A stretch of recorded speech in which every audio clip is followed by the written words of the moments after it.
అధ్యాయము 7వ వచనం నుంచి 9వ వచనం వరకు చదవండి.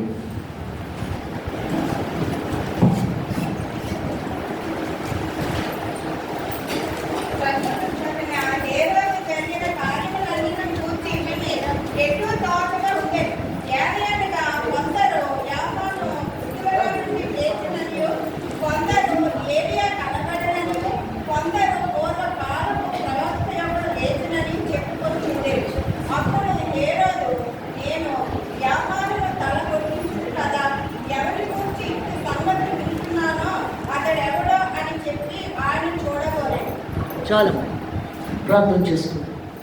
పరిశుద్ధం పరిశుద్ధం పరిశుద్ధం పరిశుద్ధం ఉంద వర్షం ఉత్తర పట్ట వర్షోత్తర పట్టమయ్యా. దేవానికి స్తోత్రం స్తోత్రము అయినా దేవానికి స్తోత్రము తండ్రి. పరిశుద్ధాత్మ దేవి ఇక్కడే సంచరిస్తున్నాం ప్రభా, ఇక్కడే సంచరిస్తున్నాము, మధ్యలో జరుగుతాము తండ్రి. మాట్లాడుచుంది మీరే కానీ నేను కాదు. నీ దోచవచలు ప్రతి ఒక్కరితో జ్ఞానము నీకు అంగీకారంగా ఉండేలా చేయమని, ప్రతి బిడ్డతో నువ్వే మాట్లాడమని తలోషము తండ్రి. ఆమేన్. Thank you Jesus. పరిశుద్ధాత్మ దేవునికి వందనాలు తండ్రి. ఆమేన్.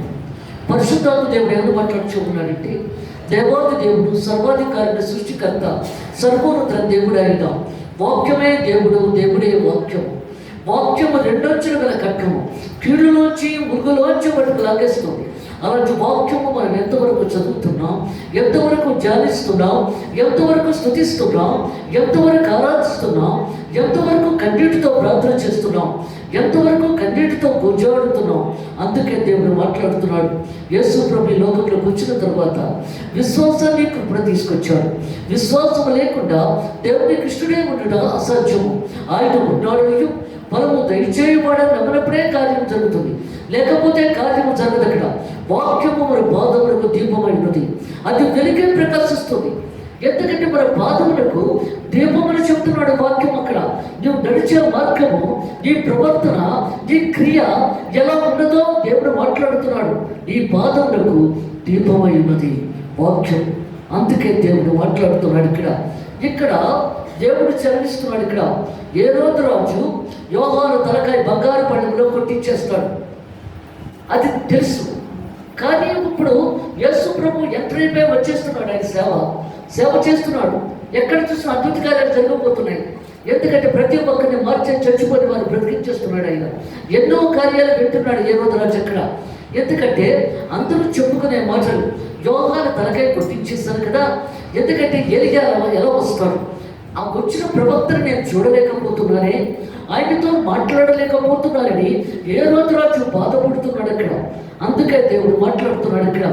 ఇక్కడ కూడా లూకా సువార్త 8వ అధ్యాయంలో దేవుడు సెలవిస్తున్నాడు. ఏమొచ్చున్నాడు ఏమని చెప్తున్నాడు? 6వ వచనం చదవండి. 23:6వ వచనం నుంచి.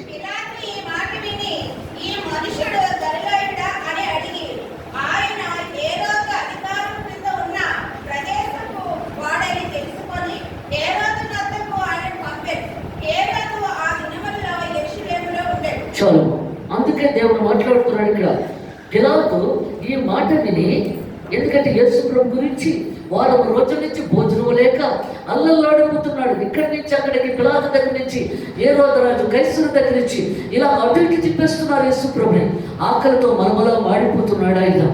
ఎందుకంటే అలాంటి దేవుడిని అక్కడ హేరోదు రాజు మాట్లాడుతున్నాడు. యేసు ప్రభుని చూసేటప్పుడు చాలా సంతోషపడిపోయాడు. ఏమొచ్చున్నాడు ఏమని మాట్లాడుతున్నాడు? హేరోదు యేసును చూచి మిక్కిలి సంతోషించాడు, చాలా ఆనందపడుతున్నాడు. యేసు ప్రభుని చూసి హేరోదు రాజు ఆయన కూర్చి చాలా సంగతులు విన్నందున ఆయన ఏదైనా ఒక సూచక్రియ చేయగా చూడ నిరసించి బహుకాలం నుండి అని చూడకూరాడు. ఎందుకంటే ఒక సూచక్రియ అందరి దగ్గర చేస్తున్నాడు యేసు ప్రభు, నా దగ్గర కూడా ఒక సూచక్రియ చేస్తే ఆనందించాలని ఆశపడుతున్నాడు హేరోదు రాజు. అక్కడ విన్న మాటలను చూసి, అద్భుత కార్యాలను చూసి దేవుడు ఎలాగైనా సరే యేసు ప్రభు ద్వారా అద్భుత కార్యాలు చేర్చుకోవాలనుకుంటాడు. కానీ ఆయన వారం రోజుల నుంచి అరుమలా మాడిపోతున్నాడు ఆయన. ఎందుకంటే చాలా బలహీనుడైపోయాడు యేసు ప్రభు, బాధపడిపోతున్నాడు అక్కడ. అప్పుడు అంటున్నాడు, సూచక్రియ కావాలా అని అడిగాడు యేసు ప్రభు హేరోదు రాజుని. నీకు ఒక సూచక్రియ కావాలా అని అడిగాడు దేవుడు అక్కడ. మరి మిమ్మల్ని కూడా అదే అడుగుతున్నాడు కదా, మీకు కూడా సూచక్రియ కావాలా అద్భుత కార్యం కావాలా అని దేవుడు అడుగుతున్నాడు అక్కడ. అప్పుడు చెప్పాడు, యోనా తిమ్మగలం కడుపులో 3 రోజులు ఎలా ఉన్నాడో మనుష్య కుమారుడు ఇప్పుడు కాలంలో భూగర్భంలో 3 రోజులు ఉండడమే అదే అద్భుత కార్యం. భూలోకంలో ఈ భూమిలో 3 రోజులు ఉండడమే యేసు ప్రభు మనుష్య కుమారుడుగా ఈ కాలంలో ఈ పద్ధతిని బట్టి అదే అద్భుత కార్యం అన్నాడు అక్కడ యేసు ప్రభు. ఇదే అద్భుత కార్యం ఇప్పుడు జరగవలసిందనే. మరి ఇప్పుడు ప్రార్థనకు వస్తున్నారు 40 రోజులు. ఎందుకోసం వస్తున్నారు?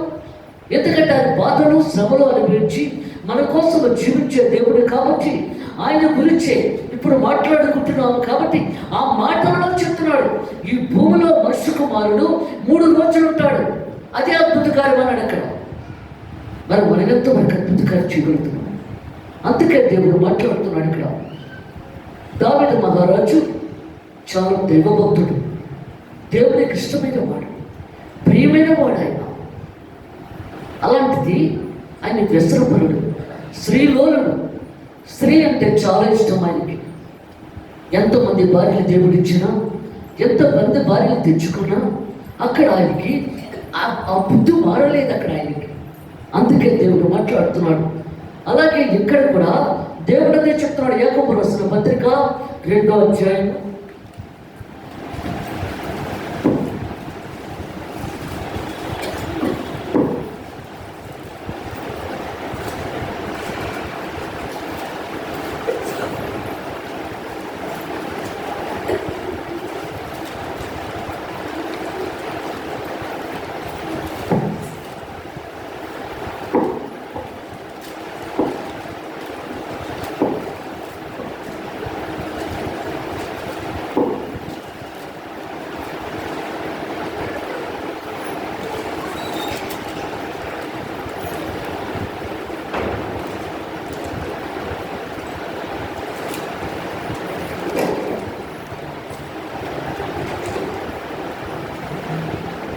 ఇక్కడ ఏమని చెప్తున్నాడు దేవుడు? ఇక్కడ సర్వాధికారిని సృష్టికర్త సర్వోన్నత దేవుడు ఆయన. 18వ వచనం చదవండి. 2వ అధ్యాయం 18వ వచనం.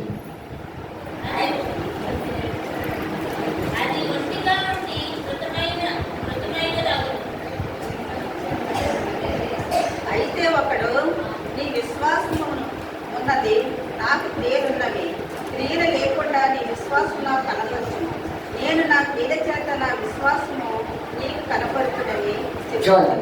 అందుకే దేవుడు మాట్లాడుతున్నాడు ఇక్కడ. ఎందుకంటే మనము బలహీనతలకి అలవాటు పడిపోతున్నాం. అందుకే దేవుడు మాట్లాడుతున్నాడు ఇక్కడ. దావీదు మహారాజు గారు కూడా అలవాటుకి పడిపోయి ఉన్నాడు ఆయన. ఎప్పుడైతే పడిపోయి ఉన్నాడో దేవునికి ఆయనకి సంవత్సరం మాట్లాడలేదు.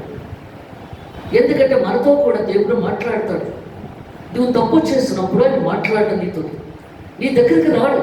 నువ్వు ఎంత ప్రార్థన చేసినా, ఎంత పరిశుద్ధాత్మ కావాలన్నా, నువ్వు తప్పు చేస్తున్నప్పుడు ఆయన దగ్గరికి రాడు. పాపానికి దూరముగా ఉండే దేవుడు ఆయన. అలాగే ఇక్కడ కూడా ఈయన సంవత్సరం మాటలు లేవు దేవునికి, దావీదు మహారాజు గారికి. కానీ అతన్ని పడగొట్టాడు కదా, లేవనెత్తుతాడు దేవుడు. ఎంత మనం దుర్మార్గతను చేసినా ఆయన లేవనెత్తడానికే చూస్తాడు అక్కడ.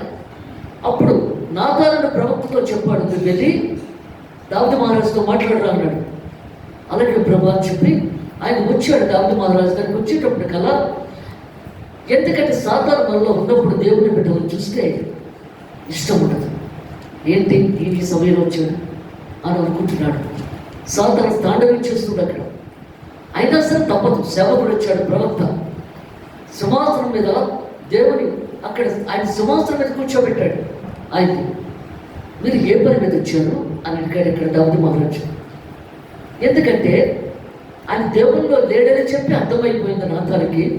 నీకు ఒక కథ చెప్తాను అన్నాడు. ఇక్కడ నీ కథ చెప్పడానికి వచ్చాను అన్నాడు. ఆయన ధోరణ బాగోలేదు అనుకున్నాడు అక్కడ దావీదు మహారాజు. మాట్లాడటంలో డిఫరెంట్ ఉంది. నీకు ఒక కథ చెప్పడానికి వచ్చాను అన్నాడు. అక్కడ చెప్పండి అన్నాడు. ఒక ధనవంతుడికి ఎన్నో గొర్రెలు గొడ్డులు ఉన్నాయి. కానీ ఆ ఎదురుకుంటూ ఒక పేదవానికి ఒకే ఒక గొర్రె ఉన్నది. ఆ గొర్రెని ఎంతో ప్రేమగా చూసుకుంటున్నాడు ఆ యజమానుడు. అన్నము పెడుతున్నాడు, కౌట పట్టుకోబెట్టుకుంటున్నాడు, ప్రేమగా చూస్తున్నాడు. ఆ ధనవంతుడి ఇంటికి దారిని పోయే స్నేహితుడు వచ్చాడు. తన ఇంట్లో ఎన్నో గొర్రెలు గొడ్డులు ఉండగా ఆ ఎదురుకుంటా ఉన్న ఆ ఎదురుకుంటా ఉన్న పేదవారికి ఒకే ఒక గొర్రెని ఈడ్చుకొచ్చి వధించి ఏర్పాటు చేస్తాడు. వింటున్నాడు దావిది మహారాజు. సాతాను పెళ్ళిపుకుపోతుంది ఆయనలో నుంచి. ఆ ధనవంతుడికి మరణ శిక్ష విధిస్తున్నాను అన్నాడు దావిది మహారాజు. ఆ ధనవంతుడికి మరణ శిక్ష విధిస్తున్నాను, ఒక గొర్రెకు బదులు 4 గొర్రెలు పంపించాలన్నాడు. అవును, ఆ ధనవంతుడు నీవే, ఆ ధనవంతుడిని నీవే మరణ శిక్ష విధించుకుంటావా? విధించుకున్నాడు నాథన్. అక్కడ అతనిలో ఉన్న సాధన బయటకు వెళ్ళిపోయింది. దొర్లు ఏడుస్తున్నాడు అక్కడ. దావిది మహారాజు, నన్ను క్షమించు ప్రభా, నన్ను క్షమించు ప్రభా, దొర్లు ఏడుస్తున్నాడు అక్కడ. అందుకే దేవుడు మాట్లాడుతున్నాడు ఇక్కడ. ఎందుకు ఇలా జరిగింది? నాథన్ చూస్తున్నాడు ఆయన కాసి. ఇశ్రాయేలు జనాంగం ఒకటి మోరియాకి యుద్ధము జరుగుతూ ఉన్నది. అమోరీలకి జరుగుతున్నప్పుడు సైన్యం అంత యుద్ధంలో ఉంటారు.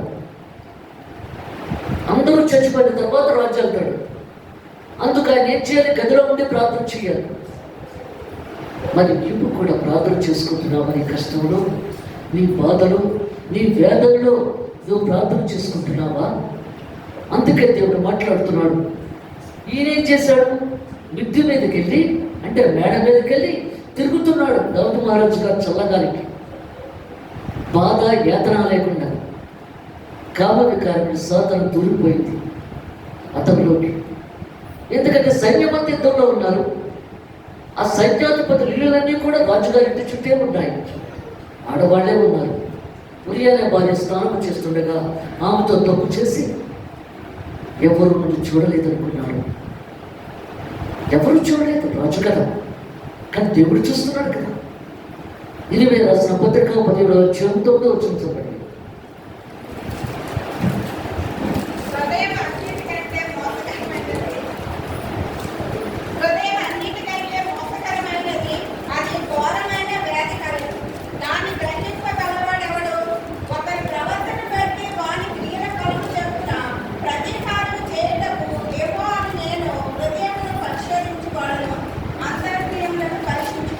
చాలు. అందుకే దేవుడు అంటున్నాడు, హృదయం అన్నిటికంటే మోసకరమైనది. అది దగ, అది మోసం చేస్తుంది. నీ హృదయాన్ని మోసం చేస్తుంది. పర్వాలేదు, తప్పు చేయడం. అందుకంటున్నాడు ఇక్కడ శరీరాశ, నేత్రాశ, జీవోక్తము. అందుకే దేవుడు శంకిస్తున్నాడు. శరీర కోరికలను చంపుకున్న రుచిని నువ్వు దేవుల్లో ఉండగలవు. ఎందుకంటే ఈ వాక్యము, ఈ ప్రార్థన ఆ శరీర కోరికలను చంపడానికే, ఆ ప్రార్థన కోసమే. అందుకంటున్నాడు ఇక్కడ, హృదయం అన్నిటికంటే మోసకరమైనది, అది ఘోరమైన వ్యాధి కలిది, జబ్బు. దాన్ని గ్రహింపగల మాట కూడా మనం గ్రహించలేము. మన కళ్ళుకి కామరం ఎత్తిపోతూ ఉన్నప్పుడు కళ్ళు కనబడదు, ఎవరైనా చెప్పినా కనబడదు. అందుకంటున్నాడు దేవుడు ఇక్కడ. అదే చెప్తున్నాడు, ఒకరి ప్రవర్తన బట్టి వాటి క్రియలు పొలమ చొప్పున ప్రతీకారము చేటుకు యెహోవాను నేను హృదయమును పరిశోధించువాడను, అంతరింద్రియమును పరీక్షించే దేవుడు. హృదయాన్ని పరిశీలిస్తూ అంతరంద్రియాన్ని పరీక్షిస్తున్నాడు. అంతరంద్రియం అంటే నీ హృదయ లోతుల్లోకి. అందుకే దేవుడు మాట్లాడుతున్నాడు ఇక్కడ. పాపం చేసిన స్త్రీ నేను పోయమన్నప్పుడు దేవుడికి అక్కడ పోయకుండా నేను పోయినంది, పర్వాలేదు పోయమన్నాడు దేవుడికి. ఈ నీరు తాగితే మరలా దాహం వేస్తుంది. మనం ఈ లోకంలో నీరు తాగితే అది దాహం వేస్తుంది. ఆయన ఏమంటున్నాడు? నేను జీవజలం పుట్టిస్తానంటున్నాడు. వాక్యమే జీవజలం పూట బ్రెయిన్ నుంచి బాడీలోకి వెళ్ళిపోతుంది. అప్పుడు నువ్వు ఇవ్వక్కర్లేదమ్మా, జీవజలం పుట్టిస్తానంటున్నాడు ఆయన. ఆయన జీవజలం పుట్టిస్తానంటున్నాడు. ఇంత దూరం రావక్కర్లేదు అని కుండ పట్టుకొని వెళ్ళి జీవజలం ఇవ్వండి ప్రభు అని అడుగుతున్నాడు అక్కడ. మరి మనం ఎంతవరకు అడుగుతున్నాం దేవుడు? అందుకంటున్నాడు, ప్రభా నీ వాక్యము, నీ జీవజలం కూడా నాకు కావాలి. మీరు అందుకే వచ్చారు, ఆ వాక్యం కోసమే, ఆ జీవజల పూట కోసమే వచ్చారు. అప్పుడు ఆయన అంటున్నాడమ్మా, నీ భర్తను తీసుకుని రా, నేను ఇచ్చేస్తాను జీవజల పూట అంటున్నాడు. ఏ మనిషిలో బలహీనత ఉంటుందో ఆ బలహీనతను బట్టి దేవుడు మాట్లాడతాడు అక్కడ. నీ భర్తను తీసుకుని రా. నాకు భర్త లేడు కదా. అవును, ఇప్పుడున్నవాడు నీ భర్త కాడు, నీకు 5 భర్తలు ఉన్నారు కదా. ఇంత వర్షవా. అప్పుడు ఆయన కాళ్ళు పెట్టుకుని కన్నీరు ఖర్చింది, ఏడ్చింది. అక్కడ నా తప్పు క్షమించు ప్రభా, ఇక తప్పు చేయను అని చెప్పి ఏడ్చి 5,000 జనంగాని ప్రభు దగ్గర 3 రోజులు వాక్యం చెప్పించి దాని ద్వారా తన పాపాన్ని కడుక్కుంది. అక్కడ ఇక తప్పు చేయకుండా ఆయనలో జీవించడానికి ఆ వాక్యాన్ని అందరికి అందించడానికి 5,000 జనంగాని తీసుకుని వెళ్ళింది. ప్రతి ఒక్కరి దగ్గరికి వెళ్ళి దేవుడు యేసు ప్రభే రండి, వాక్యం ఎదురుగా రండి, ఆయన వాక్యం చెప్తానంటున్నాడు, రండి రండి. అందుకే దేవుడు మాట్లాడుతున్నాడు. అక్కడ ఎంతవరకు దేవునికి లెక్కపు చెప్పాలి. నువ్వు ఈ లోకంలో ఉన్నప్పుడు ఒక ఆత్మను నన్ను రక్షించావా అని అడిగినప్పుడు జవాబు దొరకదు అక్కడ. అందుకే దేవుడు మాట్లాడుతున్నాడు.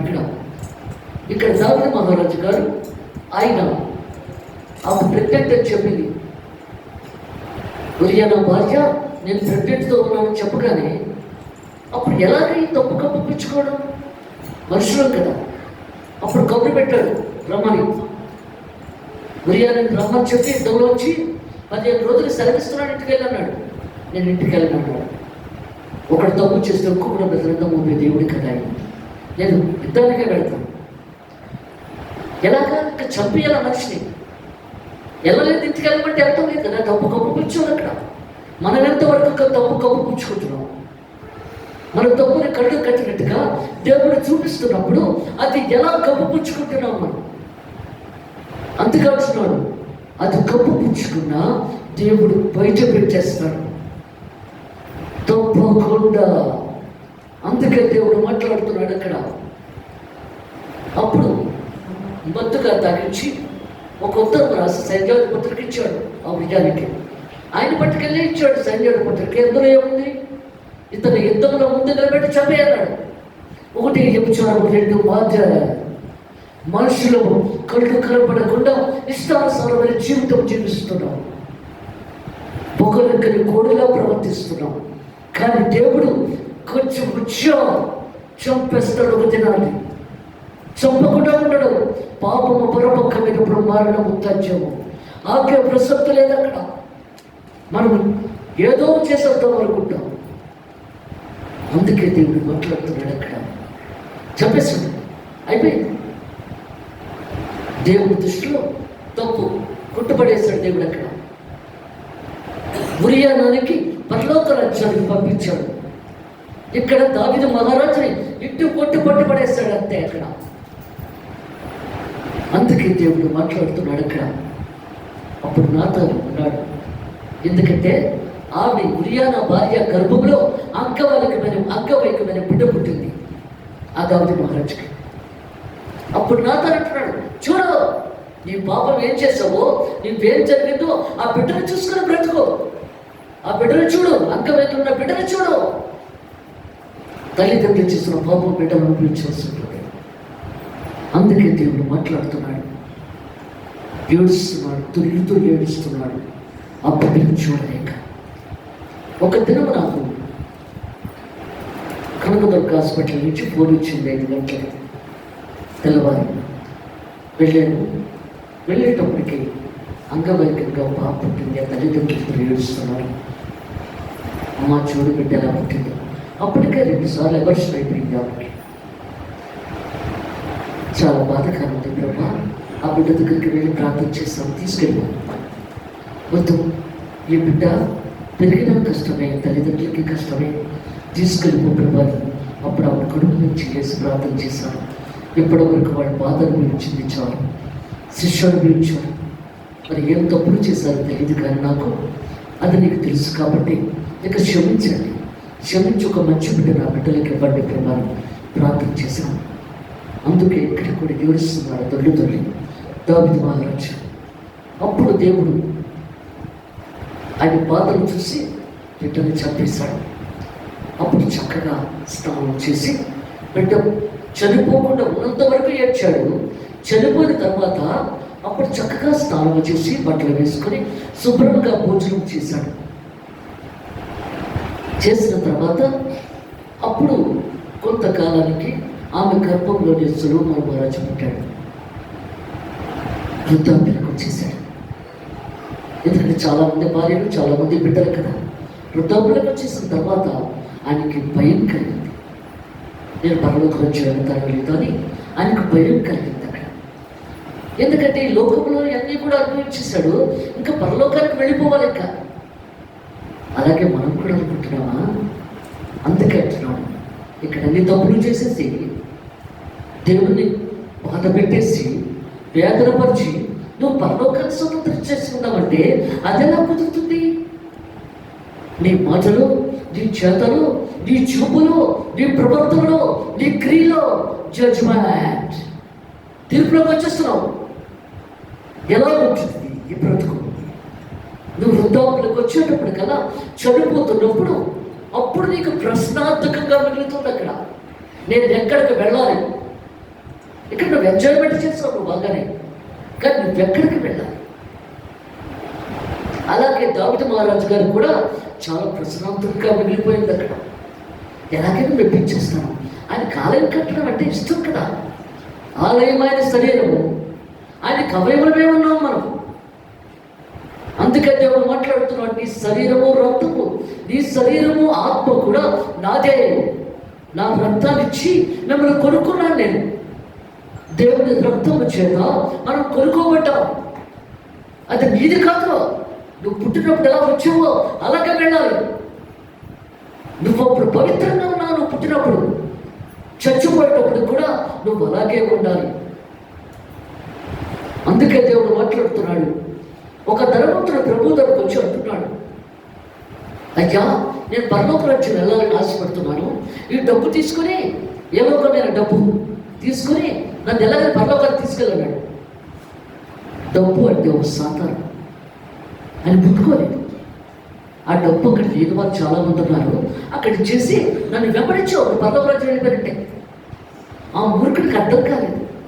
ముఖం ఆకాశాన్ని పెట్టుకుని వెళ్ళిపోతున్నాడు. అప్పుడు శిష్యులు అడుగుతున్నారు, ఏంటి ప్రభా అంత బాధపడుతూ వెళుతున్నాడు అని ఉన్నప్పుడు దేవుడు మాట్లాడుతున్నాడు. ఇక్కడ యెరూషలేము దేవాలయం 46 సంవత్సరాలు కట్టాడు సొలొమోను మహారాజు. దాని చుట్టూ ప్రహారీ కూడా ఎంత పటిష్టంగా కట్టి ఉంటాడో చూడండి. ఎందుకంటే మనకి రవాణా జరగాలంటే ట్రైన్లోని, విమానాల్లోని, బస్సుల్లోని, లారీల్లోని వెళుతుంటాయి. కానీ అక్కడ యెరూషలేములోని ఒంటెల మీద రవాణా జరుగుతుంది. ఒంటెలే అన్నీ కూడా చేస్తాయి. అందుకు ఆ ఒంటెలు సేద తీర్చడానికి చుట్టూ ప్రహారీ కూడా కట్టి దానికి తొందరగా పెట్టి కట్టాడు. సొలొమోను జ్ఞానవంతుడు కదా ఆయన. అందుకేమంటున్నాడు ఇక్కడ దేవుడు, ప్రభు ఎందుకంత బాధపడుతూ వెళ్తున్నాడంటే సూది బెచ్చంలో ఒంటి దూరట సులభము కానీ, అంటే ఆ రంధ్రాల్లో తలకాయ సులువుగా పెట్టేస్తుంది వంట. కానీ ధనవంతుడు పరలోక రాజ్యంలో ప్రవేశించడం అసంభవం. మరి ఎవరు ప్రవేశిస్తారు ప్రభు అన్నాడు. ఒక చిన్న బిడ్డని మధ్యలో నిలబెట్టి, ఈ చిన్న బిడ్డ హృదయం ఎలా ఉండదో అలాంటి హృదయంలో కలిగి ఉన్న వచ్చినే నువ్వు పరలోక రాజ్యంలో ప్రవేశించగలవు. అందుకంటున్నాడు, నీ శరీరాన్ని ఒప్పగించుకో. అందుకంటున్నాడు, నువ్వు కూలి పని చేసుకొని బ్రతుకో. శరీరంతో డబ్బు సంపాదించుకో. ఇలా కొడుతున్నా నువ్వు బైబిల్ చదువుతున్నావు, ప్రార్థన చేస్తున్నావు, వాక్యం చదువుతున్నావు, వాక్యం వింటున్నావు. అలాంటప్పుడు నువ్వు ఎలా తప్పు చేస్తున్నావు? ఆ డబ్బు నువ్వు కూలి పని చేసుకుని బ్రతకలేవా? కష్టపడితే సంపాదించుకోలేవా? అదే మాట్లాడుతున్నాడు దేవుడు ఇక్కడ. అదే చెప్తున్నాడు, చిన్న బిడ్డ హృదయం ఎలా ఉన్నదో అలాంటి హృదయంలో కలిగి ఉన్న రుచిని నువ్వు పరలోక రాజ్యంలో ప్రవేశిస్తావు. ఇక్కడ దావీదు మహారాజు గారు పరలోక రాజ్యానికి వెళ్ళడానికి దేవుడితో చెప్తున్నాడు, అయ్యా నీకు నేను ఆలయం కట్టాలని ఆశపడుతున్నాను. అన్నీ ఎవరు చేశాను? బంగారము, వెండి, అన్ని పలరాయి అన్నీ ఎవరు చేశాను? ఒక్క పర్మిషన్ ఇచ్చావంటే కట్టేస్తానన్నాడు. దేవుడి దగ్గర నుంచి పర్మిషన్ కావాలి. ఏది నువ్వు చేసినా ఆయన దగ్గర నుంచి పర్మిషన్ రావాలి, జవాబు రావాలి. జవాబు వచ్చితే దేవుడు నమ్ముకుంటున్నాడు. దావీదు మహారాజు గారు చూసి అప్పుడు అంటున్నాడు దావీదు మహారాజుతో, నీ చేతులు రక్తపు చేతులు, ఉరియన చంపని చేతులు, నువ్వు నా కాలం కంటే అర్హత కోల్పోయి ఉన్నాడు దేవుడు అక్కడ. ఎందుకంటే సైన్యాధిపతిని చంపించాడు అక్కడ ఉరియానని. కానీ ఇక్కడ ఏమంటున్నాడు ఉరియాన, నీ చేతులు రక్తపు చేతులు అంటే నువ్వే చంపావు అక్కడ. నీ అసూయతో, నీ మత్సరముతో, నీకు ఇష్టం లేకుండా అతను చంపేశావు. నీ చేతులు రక్తపు చేతులు, ఉరియన చంపిన చేతులు. నువ్వెవరి చేత చంపించినా అది నీ మనస్తత్వం బట్టే నువ్వే చంపించావు అక్కడ. దేవుడు ఎంత చక్కగా మాట్లాడాడు కదండి. అందుకే దేవుడు మాట్లాడుతున్నాడు ఇక్కడ. ప్రతి మనిషిలోని తప్పును సరిచేసుకోవాలి, మనస్సాక్షిని గద్దించాలి, ఏమి జరుగుతున్నదో ఏమి జరగబోతున్నదో చూసుకోవాలి. నువ్వు ఆలయం కట్టారదా, కోల్పోయిన నీ కుమారుడు సొలొమోను మహారాజు కడతాడు. ఎందుకంటే నువ్వు పరలోక రాజ్యం వచ్చే అవకాశం లేదు అని చెప్పేశాడు అక్కడ దేవుడు. అక్కడ నీకు కూడా అలాగే చెప్పేస్తాడేమో. అందుకే దేవుడు మాట్లాడుతున్నాడు అక్కడ. జీవాధిపతుల దేవుడు, సర్వాధికారి సృష్టికర్త, సర్వోన్నతుల దేవుడు అయిన ఇక్కడ సొలొమోను మహారాజు గారు. ఎందుకంటే అబ్రహాము కుమారుడు ఇస్సాకు కుమారుడు యాకోబు. ఆయన ఒక ప్రవక్త, అంటే ఇశ్రాయేలు. యాకోబుని మోసగాడైన తుంటికెళ్ళేసని ఇశ్రాయేలు అన్నాడు దేవుడు అక్కడ. తన గుండెల్లో నిలుపుకునేవాడు. అలాంటి వాడు అన్నదమ్ములిద్దరూ కూడా దెబ్బలాడుకుంటున్నప్పుడు తల్లి తన మేనమామ ఇంటికి వెళ్ళిపోమని చెప్పింది అక్కడ. ఎప్పుడైతే చెప్పాడో అక్కడ దేవుడు మాట్లాడుతున్నాడు అక్కడ. జీవాధిపతుల దేవుడు, సర్వాధికారుడు, సృష్టికర్త, సర్వోన్నతుల దేవుడు ఆయన. అతను వెళ్ళిపోతూ అక్కడ తోటలోని చీకటి పడిపోతే అక్కడ తలగడ కింద రాయి పెట్టుకుని పడుకున్నాడు యాకోబు. పడుకోక సరిగ్గా మధ్యరాత్రి 2 గంటలకి దర్శనం చూపెడుతున్నాడు దేవుడు. ప్రతి ఒక్కరికి దర్శనం చూపెడతాడు, మాట్లాడతాడు దేవుడు. దాని ప్రకారం నేను ఎలా నడుచుకుంటున్నాను. ఆకాశానికి భూమికి నిచ్చెన వేసుకొని ఎక్కుతూ దిగుతూ ప్రభు వచ్చేస్తున్నాడు అని దేవదూతలు పూర్వతను ఊదుతూ ఉండగా ఆ దర్శనం చూస్తున్నాడు యాకోబు అక్కడ. గబాల్ని లేచి, ఇది దేవుని, ఎందుకంటే ఇది దేవుని గవిని, అంటే దేవుని స్థలం ఇది అని చెప్పి గబ్బబా తగ్గి రాయి పునాదురాయిగా వేసేసాడు. అందు మీదే కట్టాడు సొలొమోను మహారాజు. ఒక ప్రవక్త పునాదురాయి వేస్తే ఇంకొక ప్రవక్త అక్కడ యెరూషలేము దేవాలయం కట్టాడు. నేను కట్టేటప్పుడు పైన, ఎందుకంటే నేను 5 సంవత్సరాలు సేవ చేశాను. తర్వాత అయ్యగారికి హార్ట్ ఆపరేషన్ జరిగేటప్పుడు నిమ్స్లో హైదరాబాద్. అప్పుడు దేవుడు మాట్లాడుతున్నాడు, నువ్వే అందరి దగ్గరికి వెళ్తున్నావు, నీ దగ్గరికి ఎవరు రాలేదు, నువ్వు శ్రీకోట నడిపించున్నాడు. లోపల ఆపరేషన్ జరుగుతూ ఉంది, బయట నేను మా మధ్య గారు మా తమ్ముడు కూర్చున్నాము, ప్రార్థన చేస్తుంటే అంటున్నాడు, నేను ఆపరేషన్ చేసి శ్యామ గారికి తీసుకొస్తాను కదా, మరి నాకేం ఇస్తున్నావు అని అడిగాడు దేవుడు అక్కడ. నాకేం ఇస్తున్నావు అని కాదు ప్రభా, ఏం చెయ్యాలో చెప్పు, అది నేను చేసేస్తాను అన్నారు అక్కడ. అయితే శ్రీకోటం నడిపించు, అప్పుడు నేను చర్చి కట్టలేదు. 3 రోజులు ఉపవాసంతో ఉండేది. నువ్వు శ్రీకోటం నడిపించు, 2వ శుక్రవారం, అప్పుడు అందరూ నీ దగ్గరికి వచ్చేస్తారు. వాళ్ళ సమస్యలన్నీ నీ ప్రార్థన ద్వారా తీర్చడానికి అవుతుంది. అలాగే ప్రభా, డిశ్చార్జ్ ఇంటికి వెళ్ళిన వెంటనే శ్రీకోటం పెట్టారు. అంతా దేవుడు చూశాడు. సేవ పూర్తవుతుంది. ఇది సేవ చేసుకోవడం నేను అనుకున్నాను, చర్చి పెట్టాలని నేను ఎప్పుడు అనుకోలేదు, చర్చి కట్టాలని నేను అనుకోలేదు ఎప్పుడు. అప్పుడు దేవుడు చెప్పాడు, మురళీనగర్లో చర్చి కావాలి నాకు, అన్ని జనాంగం మధ్య చర్చి పెట్టాలి అన్నాడు దేవుడు అక్కడ. అయినా నేను ఆయనతోటి పెడతాను కడతాను కూడా నేను అనలేదు, ఎందుకంటే దేవుడితో మాట్లాడేది ఉంటే అది జరిగి తీరాలి. దేవుడు చూస్తున్నాడు, జవాబు చెప్పడం లేదని. 2వసారి మళ్ళీ అడిగాడు, జవాబు చెప్పలేదు. లేదు అక్కడ గాజువాకలో ఒక గృహప్రవేశానికి నన్ను పిలిచారు వాక్యం చెప్పడానికి. అక్కడికి వెళ్ళినప్పుడు ఆ పాస్టర్ గారు అక్కడ ఉన్నారు. అప్పుడు ఆవిడతో దేవుడు మాట్లాడాడు, నేను చర్చి కట్టమని చెప్తున్నాను కానీ నాతో మాట్లాడలేతాను అని. అమ్మ మిమ్మల్ని చర్చి కట్టమంటున్నారట కదా దేవుడు, మీరు ఎందుకు మాట్లాడలేదు అంటే ప్రార్థన చేయండి అని చెప్పన్నాను. అయినా ఇంకా తప్పదు. ఆ రాత్రి 5 గారితో చెప్పాను, దేవుడు చర్చి కట్టమంటున్నాడు, ఏం చేద్దామంటే డబ్బులు లేవు, స్థలం లేదు కదా కట్టడానికి, ప్రార్థన చేయి అన్నాడు ఆయన. ఆ పొద్దున్న తెల్లవారేటప్పటికల్లా పిల్లలు అందరూ వెళ్ళిపోయారు, నేను ఒక్కదాన్ని ఉన్నాను, మోకరించి నీతో మాట్లాడాలన్నాడు దేవుడు. అలాగే ప్రభా చెప్పి, చిత్తపు ప్రభా చెప్పండి అన్నా నేను. అప్పుడు అన్నాడు, చర్చి కట్టమని చెప్పినప్పుడు నీవెందుకు నాకు జవాబు చెప్పడం లేదు అన్నాడు. మీకు తెలియదంటే ఏం లేదు కదా ప్రభా, నీకు అంతా తెలుసు, నా పరిస్థితి ఏమిటో నీకు తెలుసు, డబ్బులు లేవు, స్థలము లేదు, నేను ఎక్కడ కట్టించగలను? అందుకే మీకు ఏదైనా చెప్పాలంటే అది నేను నెరవేరిస్తే తప్ప చెప్పడానికి వీల్లేదు అక్కడ అన్నప్పుడు ఆ మాట మనకు చెప్పాలి కదా. ఎందుకంటే మన నోటితో మనం చెప్పాలి, నోటితో మనం ఒప్పుకోవాలి అక్కడ. అప్పటికే మేము ఇక్కడ చిన్నబాబు క్లినిక్ పెట్టాడు కదా, అది మాకు చిన్న ఆ ఇంట్లో ఉండి మేము ఇల్లు కట్టాం. అది చిన్న గుడంస్లా పెంకిటిల్లు వేసుకొని అందులో ఉండి కట్టాము ఇల్లు. అది ఇంట్లోకి వచ్చేసిన తర్వాత వర్షం వచ్చేస్తుంది, అద్దెకిస్తే ఆ పెంకులన్నీ తీసేసి స్లాబ్ వేసి అద్దెకిచ్చేద్దామని చెప్పి అనుకుని లెంట్ వరకు వేసాము. అప్పుడు దేవుడు అన్నాడు, లెంట్ వరకు వేసావు కదా, అది బదలగొట్టి చర్చి కట్టన్నాడు. అలాగే ప్రభా చెప్పి, ఎందుకంటే దేవుడు గొప్ప కార్యం చేసే దేవుడు ఆయన. అది కట్టాను, జనం సరిపోలేదని అది రెండోది కిందకి కట్టాను. ఇది మూడోది కట్టేటప్పుడు కాంట్రాక్ట్ కాపు చెప్పాను, చెప్పాను నేనే పునాదిరాయి వేస్తాను, ఈ పై చర్చికి నేనే పునాదిరాయి వేస్తాను, మీరేమి చేయొద్దు, నేను వేసిన తర్వాత అప్పుడు మీరు తగ్గింది కట్టండి అని చెప్పాను. కానీ అలాగేనమ్మా అని చెప్పి నేనే అక్కడ పునాదిరాయి వేశాను. అందుకే దేవుడు మాట్లాడుతున్నాడు ఈ చర్చికి.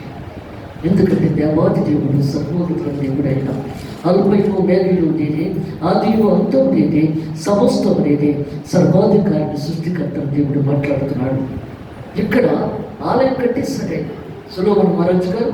కట్టేసిన తర్వాత బలిపీఠం దగ్గరికి వచ్చి, ఎందుకంటే రాజ్య పట్టాభిషేకం కూడా చేయించేశాడు దేవుడు. తన ఆలయం కట్టించినందుకు బహుమానముగా రాజ్య పట్టాభిషేకం కూడా చేయించేశాడు దావీదు మహారాజు తర్వాత ఆయనే రాజు సొలొమోను మహారాజు. అందుకే దేవుడు మాట్లాడుతున్నాడు ఇక్కడ. అది కట్టిన తర్వాత అప్పుడు బలిపీఠం దగ్గరికి వచ్చి ఏడుస్తున్నాడు సొలొమోను మహారాజు. ఎందుకు ఏడుస్తున్నాడబ్బా, రాజపట్టాభిషేకం చేయించాడు కదా, ఎందుకు బాధపడుతున్నాడు అని చెప్పి ఏదైనా కోరుకుందా? ఏమొచ్చినాడు? దీర్ఘాయువు, యుద్ధంలో జయము, ఐశ్వర్యం, ఈ మూడు ఇహలోకమైనవి. దీర్ఘాయువు, యుద్ధంలో జయము, ఐశ్వర్యం, ఈ మూడు ఇహలోకమైనవి. అది కావాలని కోరుకుంటున్నాడా ఏమిటి అని ఆలోచిస్తున్నాడు దేవుడు అక్కడ. కానీ అక్కడ ఏడుస్తూ అంటున్నాడు, ప్రభా ఇంత రాజ్యాలు నాకు అప్పగించావు కదా, నా జ్ఞానం మీద చాలదు, నీ జ్ఞానాన్ని నాకు వచ్చి ఇవ్వవా ప్రభా అని అడిగాడు. దేవుడు చాలా సంతోషపడిపోయాడు. నీ జ్ఞానము నాకు వచ్చి ఇవ్వండి ప్రభా. అది దేవుడిచ్చేది జ్ఞానం. నీ బిడ్డకు జ్ఞానము కొద్దుగా ఉంటే నువ్వు ప్రార్థన చేస్తే దేవుడిస్తాడు. ఏ లోకమైతే కాదు, ఎందుకంటే ఒకటి అడిగితే నేను ఇచ్చే దేవుడే. జ్ఞానంతో పాటు ఐశ్వర్యాన్ని కూడా ఇచ్చాడు సొలొమోను మహారాజు. సృష్టి యావత్తులో అతడే ధనవంతుడు సొలొమోను మహారాజు. అది చూడటానికి దర్శనం చేసి ప్రారంభిస్తుంది. సొలొమోను మహారాజు ధనవంతుడని తెలిసి, ఆయన చాలా అద్భుత కార్యాలు చేస్తున్నాడని తెలిసి చూడడానికి వస్తున్నాడు. అంత గొప్పవాడిని నేను ఎక్కడా చూడలేదు, అంత ధనవంతుడు కూడా ఉంటాడు అని ఆవిడ అనుకుంటుంది. అలాగా అనుకొని చూడడానికి వచ్చేటప్పటికి చాలా గౌరవంగా అక్క చెల్లెల్లా గౌరవించి రాజ్యంలో తీసుకెళ్ళాడు ఆయనతో కలిసి అన్నీ చూస్తుంది. ఆయన చేసే అద్భుత కార్యాలన్నీ ఆవిడ చూస్తుంది. ఈ లోపల ఇద్దరు స్త్రీలు ఒకే ఇంట్లో ఉండి ఇద్దరు బిడ్డలు కన్నారు. కన్నప్పుడు చిన్నపిల్లలకి వివాహం చేసినప్పుడు బిడ్డల మీద నిద్ర మత్తులో మీద పడిపోతే చచ్చిపోతారు పిల్లలు. అలాగే ఒక ఆమె చచ్చిపోయింది, ఆ బిడ్డ చచ్చిపోయింది మీద పడిపోతే. చచ్చిపోయిన తర్వాత పక్కన ఉన్న వాళ్ళ ఫ్రెండ్ అని బాబుని ఆ బిడ్డని ఆవిడ పక్కన వేసుకుని చచ్చిపోయిన బిడ్డని ఆవిడ పక్కన వేస్తుంది. గర్భం దేవుడు ఇచ్చిన బహుమానం. అందుకే దేవుడు మాట్లాడుతున్నాడు అక్కడ. ఎందుకంటే 9 మాసాల కోసం కన్నా తల్లికి ఆ బిడ్డ ఎవరో తెలియదా, నా బిడ్డను తీసుకున్నావేంటి అని చెప్పి అడిగింది. ఇద్దరూ కలిసి దావీదు మహారాజు ఒక గంట కొట్టాడు. రాజదర్బార్లకు రాగానే ఆ గంట కొట్టేటప్పుడు కల్లా ఆయన రాజదర్బార్ నిండిపోతుంది. తెల్లవారు 3 గంటల కల్లా ఇద్దరూ వెళ్ళి గంట కొట్టేటప్పటికి రాజదర్బార్ నిండిపోయింది.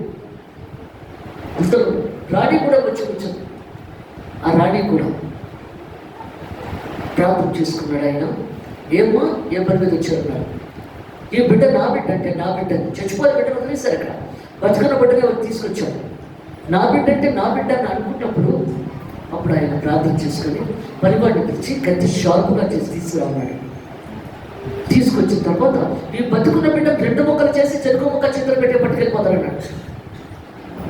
100 వర్షాలు ఉత్తరబడ్డవా పట్టుకెళ్ళిపో అనేటప్పుడు కన్నా కన్న తల్లికి గాబరా వచ్చేసింది.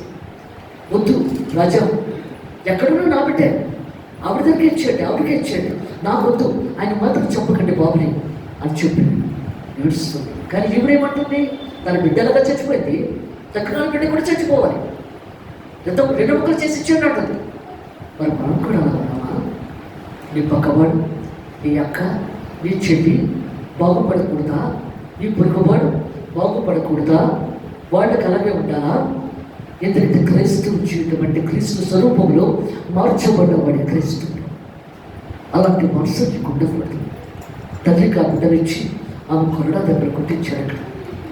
అందువల్ల ఏంటంటే దేవుని యొక్క మన విశ్వాసం కలిగి ఉండాలి, కన్నీరు కాచాలి, ఏడవాలి. అనే సన్నిధిలో యేసు ప్రభు దినాన్ని మన కోసం, నీ కోసం, నా కోసం ప్రాణాలు ఇచ్చిన దేవుడు అందరి కోసం. అందుకు అలాంటప్పుడు మనకు ఆ ప్రేమ రక్తము, ప్రేమ నీవు ఎంత చేసినా ప్రేమ లేకపోతే వ్యర్థం ఉన్నాడు. ఆ ప్రేమ నీలో ఉన్న రోజునే ఎలాంటి కార్యమైనా దేవుడిని జరిగించగలడు. దేవుడు పరిశుద్ధ వాక్యం